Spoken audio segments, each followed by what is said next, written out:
Two suspects have been arrested over a cult clash which resulted in the killing of 4 persons in Ajah area of Lagos State. The Ogombo police station had earlier received a distress call that rival cult groups had a clash of supremacy along Ibrahim Adesoya Lekki Expressway and 4 members of a cult gang were killed. Investigations are still ongoing and the police command has launched a manhunt for other fleeing cult members. Police have arrested 6 members of a notorious kidnapping gang who masterminded the January 12, 2017 killing of an American Army veteran, Chuks Okebata, in Okigwe area of Imo State. The operation was carried out by the Inspector General of Police Special Intelligence Response Team. The suspects were all rounded up at separate locations within Imo, Abia, and Rivers states. The Inspector General of Police says he will not tolerate any incompetence from police officers, especially violation of human rights. He stated these while addressing his men at the police college in Ikeja, Lagos.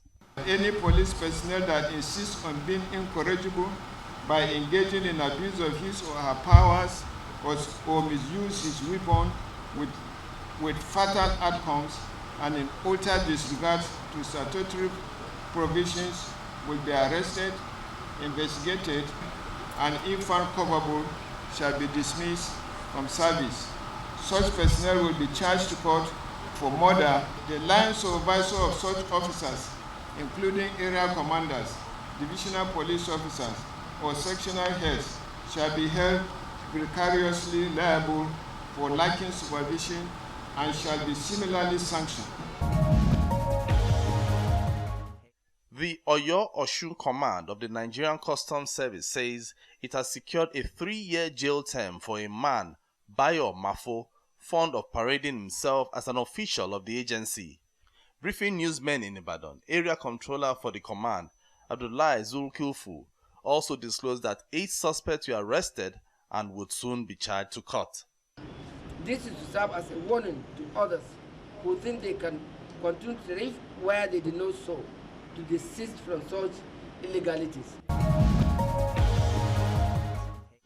The Lagos State Neighborhood Safety Corps says they will continue to partner with the police to ensure a more secured state.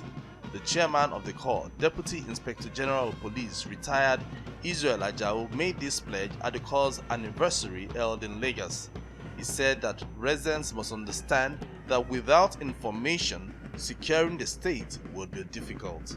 If you know what Lagos is to Nigeria and what we need to secure Lagos, then you will know that what I'm saying is not an overstatement. This agency will keep on working at full throttle. We will not slow down at all, because we know when you slow down 1 minute, robbers, criminals will take 2 hours, 3 hours, and we should be ahead of them anyway.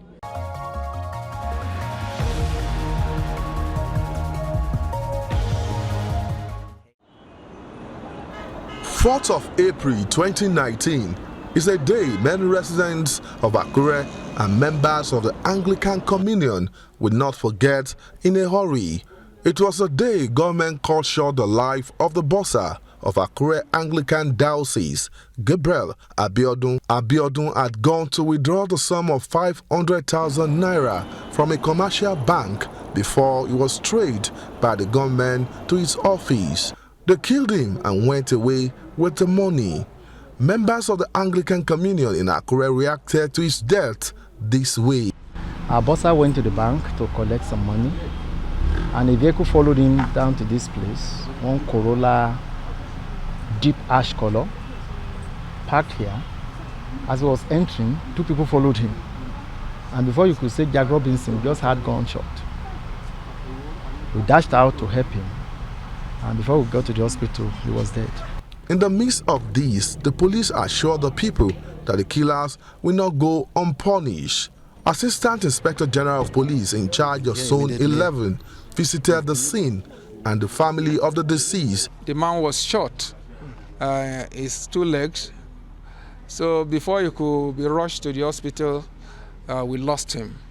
Now we have embarked on a manhunt to ensure that we bring the perpetrators to book, and I want to assure you that in less than no time, we will ensure that they are brought to justice. We are very hopeful that we'll get at the root of this crime. The Inspector General of Police has given a marching order that we should get at the root of the matter, and I've been here immediately. We've been able to speak with the bishop. We've gotten some information from there. Then from the scene of crime also. The death of the boxer opened the eyes of residents of Akure to the need to install closed-circuit cameras at strategic places. I think CCTV will go a very long way in solving security issue, because one, if there's CCTV around those areas and that incidents happen, it's just to go back there and go and play, and then you know the faces. Because now, when you are going for investigation, I think the investigation will be somehow too clumsy to ascertain who is the actual killer. But when there is CCTV, at least you can pinpoint a face. If we have CCTV outside the bank, that would be a brilliant one. The key position, key angles, different perspective outside the bank, so that if we see a movement, maybe let me say a movement that is suspicious. The issue of CCTV should be embraced, and in the first instance, I think it's long overdue that this issue of a CCTV should have been installed, not only by the police but by individual corporate buildings around here. Because if a crime is taking place and you have CCTVs in almost all the buildings around here, then if your own CCTV refuse to capture it, your other CCTV will be able to capture it. Then by the time they now go for the replay, they will be able to see the actual individual that were behind those crimes. As the tension created by the killing of the boxer was dying down, another tragedy struck. This time, a gang of daredevil armed robbers invaded Idoani in Osei local government area of the state. The robbers raided a commercial bank in the town, killing 6 persons in the attack. From the town, we are just hearing the voice of a dynamite, guns, all things like that, and everybody was packed themselves inside. Laterly, we now saw a vehicle, a soldier vehicle coming down from Ishwa to here. Everybody was now rushed out. Okay, just surprise us in this town. As they come do anyhow in this our bank. Surprise every one of us that such a thing can happen in this rural area. A day after the incident, government officials visited the community. The state deputy governor, Agbola Ajayi, led a high-powered team to the town. The team was first at the palace of Alani of Idoani, Oba Olufemi Olutoye, before moving to the scene of the incident. The most unfortunate is that it claims lives. We have death casualty, which to us, no amount of money worth anybody's life. And we have come to commensurate with the KBC and the town community and the family of the deceased. The security agent must do everything. They must do everything to fish out those who come to perpetrate these crimes. The security agent must go after them and get them out. We thank God that they are already getting roots. I also seize this opportunity to commiserate with the people of Idoani too, my own people, who have been heavily hit by this sad situation. As I said, and as His Excellency has said too, there's pretty little we can do. Here we are helpless because they won't tell us they are coming.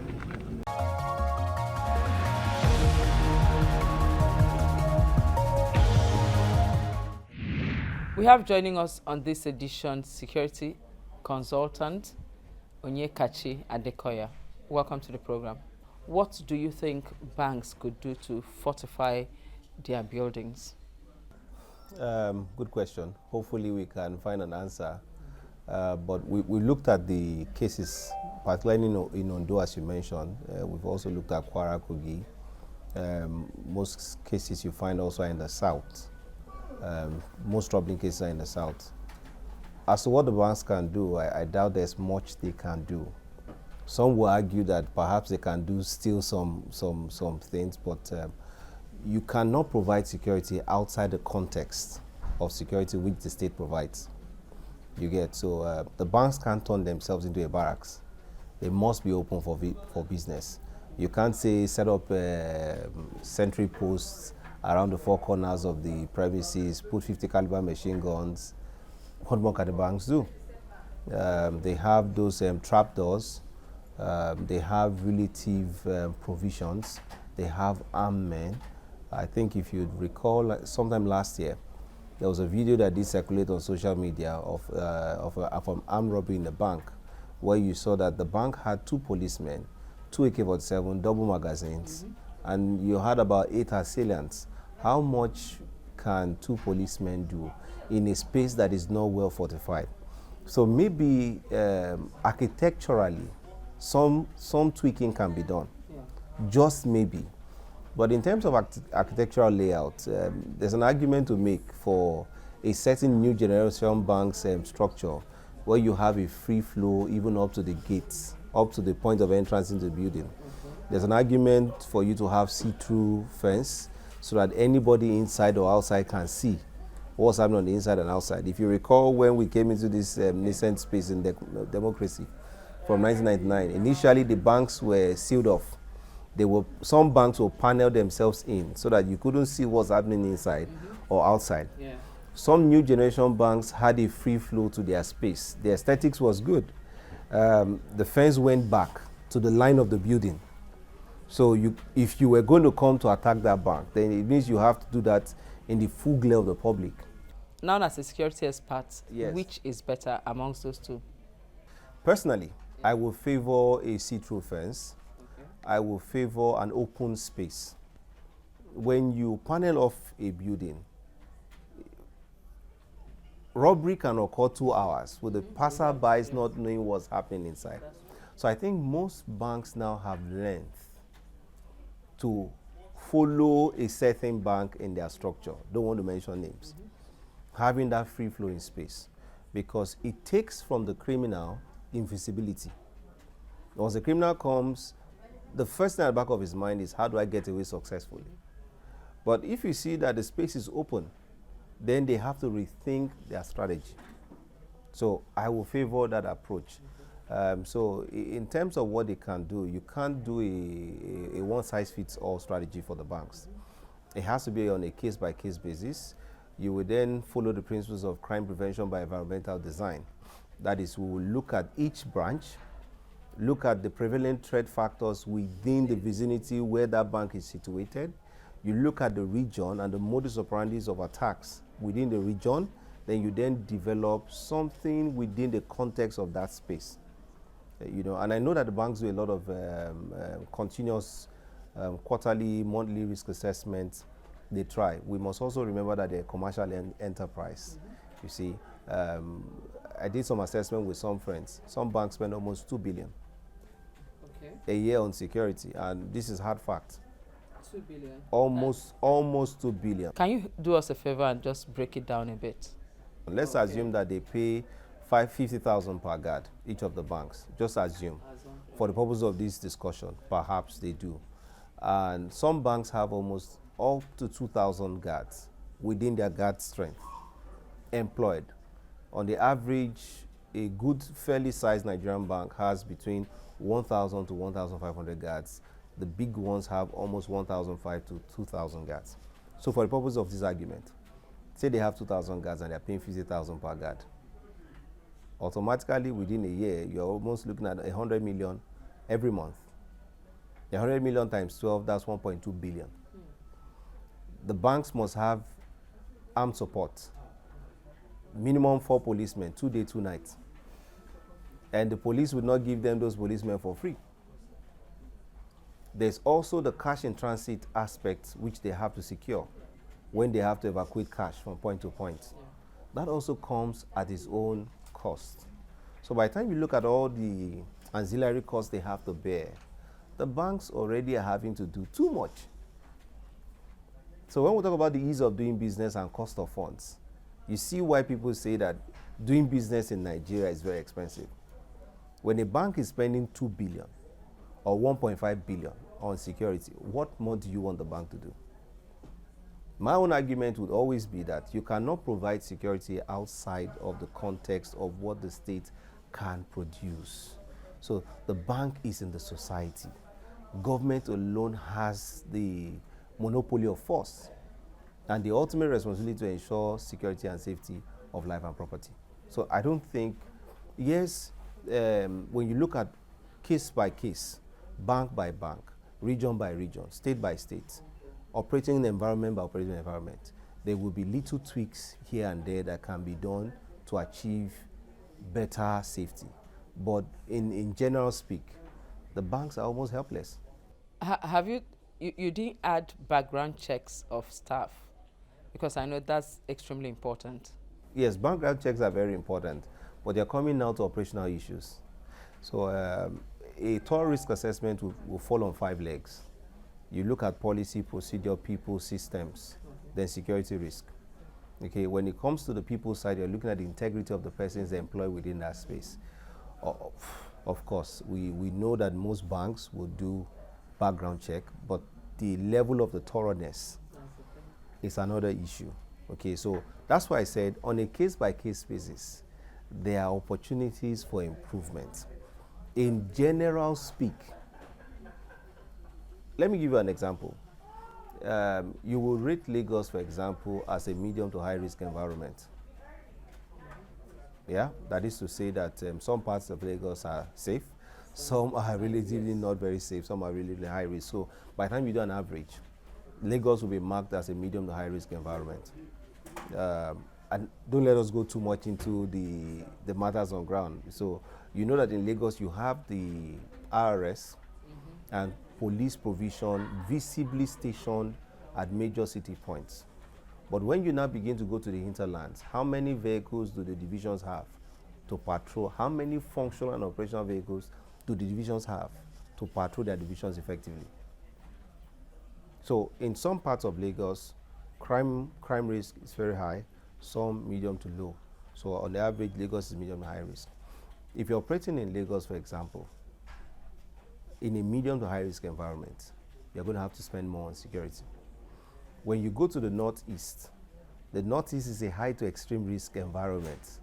So you see, if you do a region by region analysis, the northwest is also quickly going into a high to extreme risk environment. You can see there was a report I saw the other day on the fact that people now prefer to go by train to Kaduna from Abuja because that axis is very risky. A number of companies have people operating in different parts of the country, and they are maybe headquarters in Lagos or in Abuja. They now also have to look at the travel risk. When their people have to go from point A to point B, how safe are they? These banks have a duty of care to their persons, particularly when they're on official assignment. So in terms of the expense and the journey, the whole risk and the provision, the risk mitigation provisions, the banks are already doing so much, okay, even on a region by region basis. So background check is good, but background check only would not cut it. So you do background check, you do proper journey management, you have proper physical security provisions, you have proper electronic security provisions, you then look at environment by environment and consider environmental factors, then your building design. That's another thing. We know in this day and age now, people bother themselves more with aesthetics. Yeah. You can build a 1 billion naira building and not even make provision of up to 1 million for security. And you may even make provision for security to the tune of 200 million. But that may be an overkill for an environment. So what I think perhaps an area of opportunity will be is when banks are rolling out new branches, they must begin to inculcate the principles of crime prevention by environmental design from the foundation level up. Okay, so there are some provisions, once you know what is trending in the environment and you can do a forecast of 5 to 10 to 20 years, what the risk factors will be, you can then make a robust provision within the context of the environment. The banks are trying, which is what I want to end up with. But you see, there's so much they cannot also do. I must say a very big thank you for coming on the program.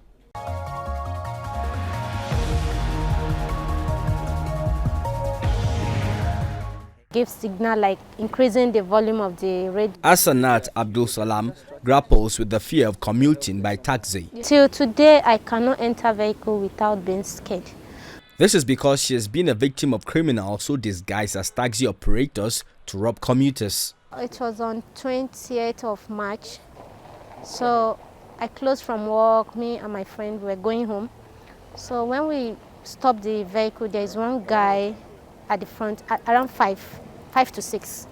So there is one guy at the front, pretend making call. So after some while, he just looked at us from back because he was sitting at the front. He said, "Mama, let's do it sharp, sharp." I was like, "Do what?" So he now followed in between the driver and himself to the back with machete. So he said we should drop our bag and we should face down. We are not allowed to look at his face. It was you and your friend? Yes. Two of you, two women? Yes. And the driver? And the guy. We are not allowed to look at his face. Each question followed by slap. Her assailants dispossessed her and a colleague of their belongings and led them off the hook along the airport road after severely beating them. Abdul Salam sustained injuries in the eye. And at the end of the day, I think they dropped us around was it airport road? I don't know. It was in the night. But I know after we trek, we got to this Galadimawa roundabout. Abuja is rife with tales by victims of one chance. Joseph Adama is another victim. March 20. If I'm correct, March 20. I was closing from work and it was late. That was around past 11. Because I didn't want, to keep waiting for vehicle, though I never trusted that, that vehicle, but it was getting late and there was need for me to get to where I'm going on time so it doesn't become too dangerous, and I had to take the chance. What I was actually suspecting turned out to be exactly what I was suspecting, because before I could get to the Dan oil, and one of them behind now brought out a long knife, first extended, opened his leg and his hand, and then held me by my neck. And I brought out his knife, and the other ones in front too all brought out very long, sharp knife. Luckily, Adama escaped from his attackers, but after he had been dispossessed of his phone and money. I had to run for my dear life because, I am a family person. I had to think of my kids, and I had to think of their future, and then there was need for me to run. Several bus stops have become flashpoint for this type of crime. This is the famous Banex Junction, a flashpoint where one-chance criminals often carry their victims. The spate of one chance made the police command to establish a special squad to tackle the menace. But the squad's achievement is minimal. We created this squad within the CID to specifically tackle the aspect of one chance. Our effort is bearing fruit. And because of that, my management decided that we must replicate this kind of outfit that we have in the CID in at least our area commands. We have about 6 area commands within FCT. So we are trying to replicate the same so that the impact would be more felt. We hope after that we'll also look at the possibility of replicating same in our respective divisions. Having done that, I think what would be expected, results would be expected is almost total zero in respect of that. Until that happens, commuters are encouraged to be cautious when boarding a taxi. So don't ever enter this vehicle that's always on the run. Take your time, just as I told you. Find out the loading point. Even if you are coming from area 1 or from any point, there's always a loading point in every areas. Let us learn to make use of this area for that loading points, because they avoid those areas. Because I feel this is our country and we should be secured. And this is the center of Nigeria. So how come can we be embarrassed? How can we be intimidated in our country where people cannot walk freely? The activities of one chance is a source of grave concern to residents.